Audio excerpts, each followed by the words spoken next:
What's up, everybody? Welcome to GoatBroz, your go-to place for nonsensical chatter about Gotham.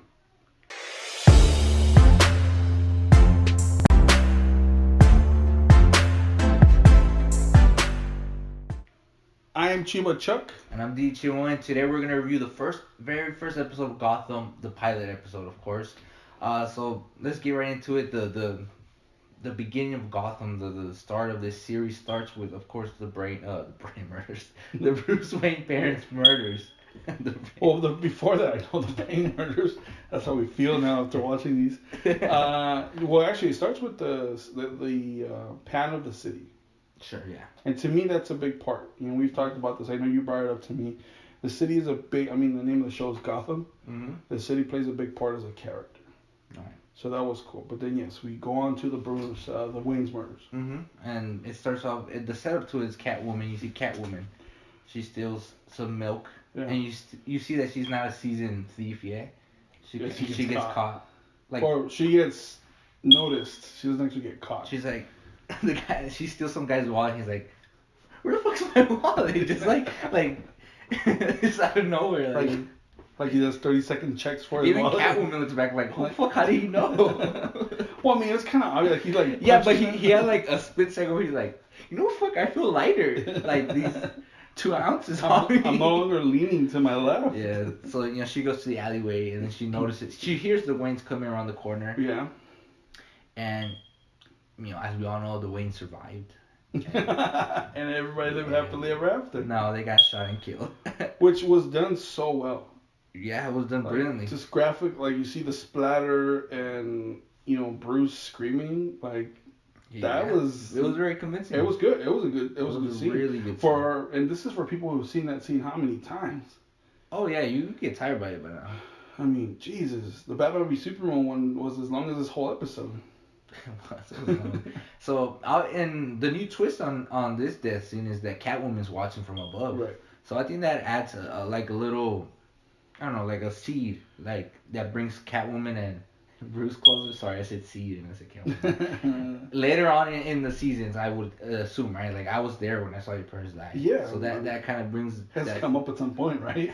Right. Like I'm Batman. I saw your parents die. It's like, why'd you have to go there? No, but it's a nice twist, right? Yeah, that goes against comic lore. Catwoman was never there, but being here, something different, right? Right, and then we pan into another scene where you see the GCPD for the first time. Yeah, which is very true to the comic, or at least what we know to be in the comics, where it's like you have the police department with the cells in the middle. Like, it was pretty cool. Hey Gordon, I like the accents. Hey Gordon. Hey Gordon. It's like Boston and New York put together. Yeah, and then you see how Gordon using his smarts tricks the inmate into to give him pills. He just picks up pills from like some random guy's table. He's like, here are your pills, and he goes, they're not my pills. I thought that was really cool. And then they beat him brutally. Yeah. So it shows like the difference between Gordon's good cookie cutter image and the grittiness of Gotham City. He's still a straight edge guy. He's still like on the right side as of that moment. Yeah. And then we return back to the murders when Gordon and Jim head out over there, and they realize it's the Wayne murders, and Jim Gordon goes to console Bruce, which I thought was very well done. I like that connection. I like that those two did a really good job of kind of conveying the relationship they'll have later on in a way. Yeah. Not conveying the relationship, but Bruce Wayne later on when he's Batman, he remembers that Gordon was the one that comforted him, and that's in most of the lore, in most stories. Yeah, it is, and that's why they have the relationship they have, and up until that point, they share that that level of pain with each other.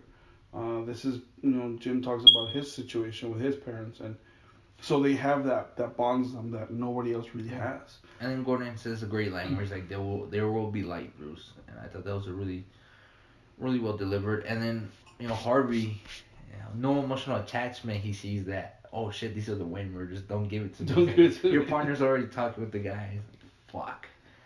So then they're in the cafe scene, and then we're introduced to the MCU who wants to take the case away from them. And then later on, we're introduced to Fish Mooney, a brand new character for the show, never before seen in the Batman mythos. What did you think about her? I think she's done. I mean, for somebody that you don't have backstory on as far as comics or other, it's a pretty good character. It's interesting. It's a new villain, Hmm. and I mean, again, she's a mobster. We've seen mobsters before, but it's a different twist. She puts a different twist into that character. We'll see how it goes. I like that she upplays it. Yeah, She overacts it, but I like that. sort of. Like it's not like Jim Carrey No, overacting. no, no, but she definitely goes into Yeah. it. And Penguin's there. We get the introduction to the Penguin, who's one of her cronies, I guess. Yeah, couple They're pop. out in the alley beating up some guy that owes her money, right? And what do you think about that? Because I really like how when they allow him to beat up the guy, he kind of relishes in He it. does. I mean, even before they give him the opportunity, when Fish is beating up the guy, and Cobblepot like starts like moving forward towards the guy because he's so excited that Fish gets wet because it's raining outside, you know. Right. So he's already like you can see the demented side of him, and then he gets this opportunity. He starts mild, which is a quick poke, and then he just fully goes into And it. he's like laughing. He goes from 0 to 100 a couple times in this episode, Right. where he's just here and then hits these high He's a peaks. psychopath. Yeah, Basically. he is a psychopath. So the main theme of the story is finding the Wayne murders, and Mario Pepper is the suspect, so to speak, right? Yeah, okay. Essentially, they frame him. Yeah, It's a big ploy that was carried out by a lot of people, Fish Mooney and Harvey, yeah. right? What do you think about how that was done? I mean, I think that first, when you first see it, you don't know what it is. Because, I mean, in that, when they first meet Fish, Jim goes out to the alley and Harvey stays with Fish. And when Jim comes back, they're laughing, whatever. You don't see too much into it. I didn't read too much into it. Even though, like, maybe in retrospect, seeing that, Yeah, you're like, but it that's makes the thing. sense. In retrospect, I'm like, I see what they did there. But like in the moment, I didn't. It didn't. I was like Jim, not aware of the situation. Yeah. And then later on, it comes out that he's the guy. The thing to me is that when they're talking to Pepper, which is also where we see a young Poison Ivy as Pepper's daughter, he reacts in a way that makes him seem like he is the murderer. His reaction to "Can we search your apartment?" and he snaps. It's like, Well, bro, my no. thing about that was he knew. Like, he's like, fuck, they're gonna frame me for this shit. Well, okay, here's the thing. They planted the diamonds or Pearls. the pearls in what he believed was a drug shipment. It was his drugs. Mm-hmm. He went to get drugs, or this is what's assumed based on the conversations, is that he wanted drugs, went to get drugs, and I feel he was thought, oh man, they're gonna find drugs on me, and he bounced, and they chase him down. He takes off. He's obviously shooting at the police officers. So at this point, it's all or nothing, right? And you see Jim Gordon not shoot him. Yeah, Jim doesn't. I mean, Jim's still trying to fight that straight edge. Yeah. He's And it's not military. that he's against shooting people. It's just that he's not just gonna do it all willy-nilly. And then eventually Harvey does shoot Mario Pepper. Yes, without even thinking twice. So you see Jim peeking around at that stuff later on, right? Like, he's Mr. Straight Edge, and then you see Penguin. We later find out that he's an informant for the MCU, Yeah. and you start seeing that Penguin, his plan, like that arc begins there in many ways, right? Where he started. Because now you see his intention. He wants to overthrow Fish, which, if you're gonna overthrow Fish, you're gonna overthrow the mastermind of the whole operation. Right. Which later we find out is Falcone. So you see Penguin's plan in place. But it's levels. You have to do one before you get to the other. Right. So I mean, this is the point we see the part where Cobblepot, is informing the MCU that Peppers was framed, and that he says Harvey and Jim are involved, and at this point, we have already met Barbara, I believe. Yes, we met Barbara. I had a few issues with that. I just didn't like her dialogue. She was eye candy. Yeah. Like, I watched this episode a couple times. I wrote some notes. She says, look at your excellent suit. Who the fuck says that? Look at your excellent suit. Well, that's my point. Like, as I was, and she's like, oh, good thing you took off that suit. You ready to rock and roll? And it's like, oh, do we have to go? Of course not, kiss. And it's like, Who does that? Yeah, no. This is like And that's the my point. weirdest. You see what she's doing. Like you first see her, well, she's beautiful, so it's eye candy. Even and when they're petting out at the end of that scene, you just see her legs, and she's like, like laying like this, and it's like, okay, you're eye candy. Now there's a possibility she could be like a moral compass Mm-hmm. later on, but I mean this is still the first episode. But as of that moment, eye candy. Right. Then later on, we find out that what's that MCU detective's last Renee name? Montoya. Renee Montoya. She goes to see Barbara right after, I don't know, right after, but after Cobblepot informs that Jim and Harvey may have. Well, she just assumes that it happened. Like there's no like, hey, he could have done it. No, it's like, no, he did it. Maybe because of the influence of Gotham, right? It could be, and I think there's a little more to it. Why she went so gun ho when she found out that Jim was implicated in the situation. She goes and tells her, hey, like, Jim's not a good guy. He framed this Peppers guy. They murdered him. And, obviously Barbara doesn't believe him. Even that dialogue seemed kind of like plain and just more I can't. She's like in a t-shirt. And I just thought her dialogue with Jim wasn't plain. It was just like flat out, what the fuck? yeah. So to me at this point, I mean, we've seen her twice as eye candy. Jim obviously, Barbara obviously confronts Jim about the situation. Finds out how he knows. Then he goes to, Jim goes to, to Renee. Oh, Renee Montoya. Goes to Montoya and calls her and basically calls her out when she's going to court. Like, hey, what the hell do you mean, like, Peppers was framed? Like, I didn't know that. Do you have proof? I'm guessing Montoya's like, oh, he's just trying to save face or something. Yeah. But then it's kind of poignant when he's like, hey, if that was true, I'm going to find out. You and your partner stay out of my way. And that's when he goes back to Fish Mooney and aggressively questions her, to put it mildly. It's like, you can't do that, and then obviously you can then go into what happens right after he gets aggressive. Yeah, then he gets caught, essentially. And then, Harvey tries to, you start seeing him, because in this episode, Harvey tries to get away from Jim, right? He's the polar opposite of him. He asked the lieutenant, like, can I just get away? And it's like, hey, Junior asked for a transfer, right? He says that, tries to get away. But essentially now it's like, all right, Now, I don't know how much it is that Jim's grown on Harvey, or like Harvey puts it, like, if my partner goes missing, I don't say nothing. How does that make? It's a problem because and Harvey's not some random like schmuck in the police force. Like, he's up there in the ranks as far as the reputation goes. Yeah. Maybe not necessarily in the ranks, but Gotham, as we know in the comics and as we've seen so far in this episode, is not necessarily have anything to do with your badge or your rank, more of the street cred that you have. Right. He's a reputable guy in the streets. Right. So Jim Gordon's in the meat locker or whatever. They go hung upside down, and Harvey gets there and he calls in for Fish, saying like, "Yeah, let my partner go." And then Fish just plays it all nice, like, okay. Well, whatever. sort of, because Harvey straight out like threatens her, like he's like, "Hey, like I don't want to." Dude, he says, "I don't want to have to, you're gonna put me in a position where I'm gonna have to look into it, and you may get caught up on this stuff." Sure, but you make it seem like.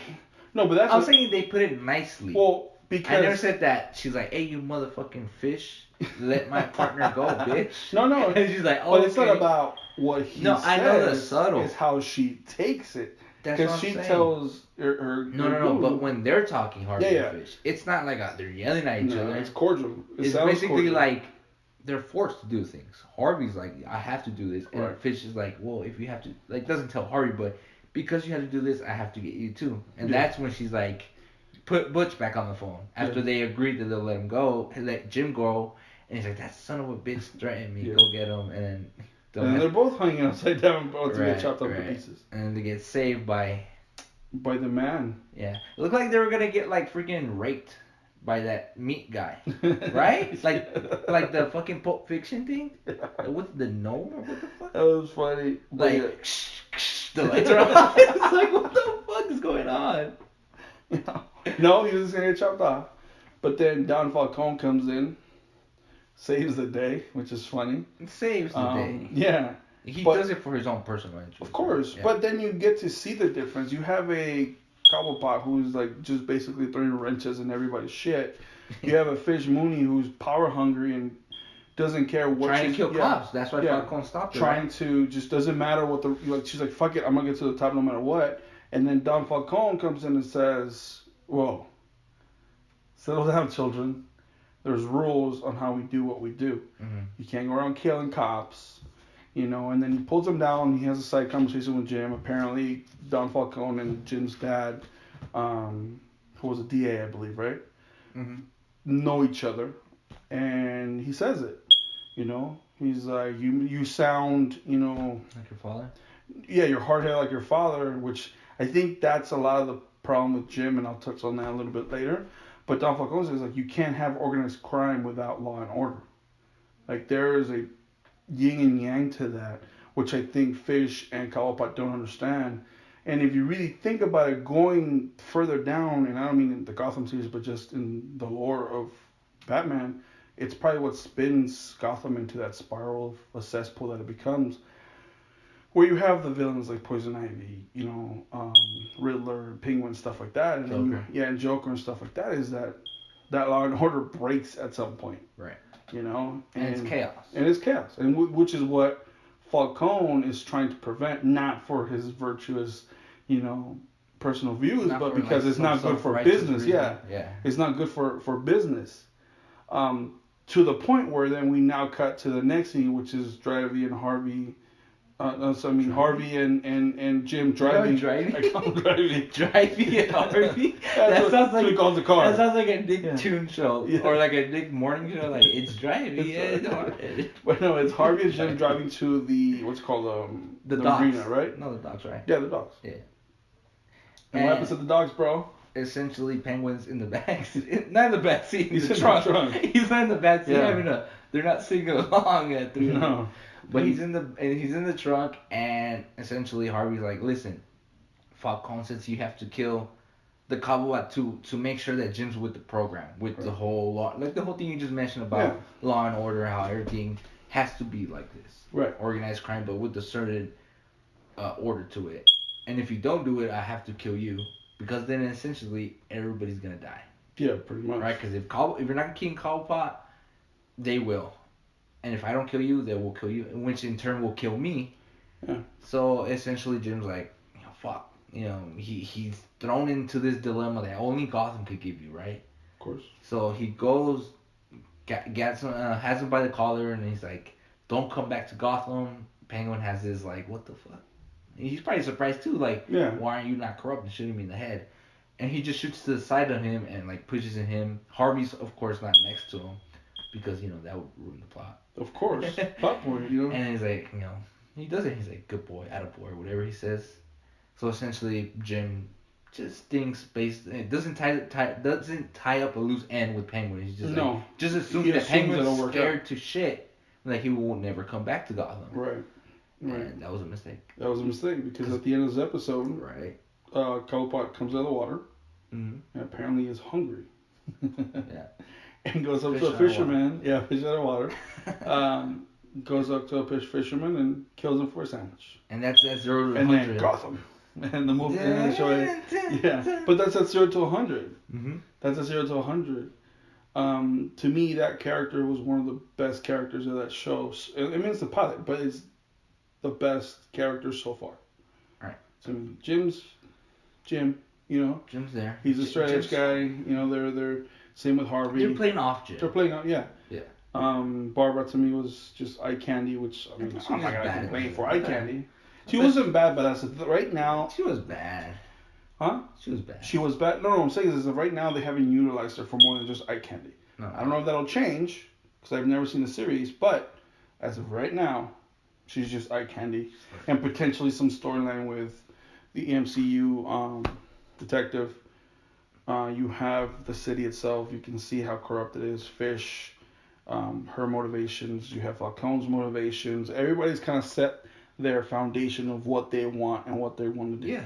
The only variables here, I don't know if you agree with me, the only variables here are Jim and Harvey, because they're still dynamic. Like, one wants to be straight edge. The other one's like, he's not a bad cop. He's just like, I don't really care. I've been doing this bullshit with Gotham for so long. I just know. Jim now is perceived of doing something that is against his nature. You know, whether he killed the culprit or not, he is perceived as you did that. So that'll be interesting to see how that plays out as we go on the story. And that's it. That's our review of Gotham, the pilot episode. Leave a comment, a like, subscribe to our GoatBroz channel, and we'll see you in the next one. Deuces.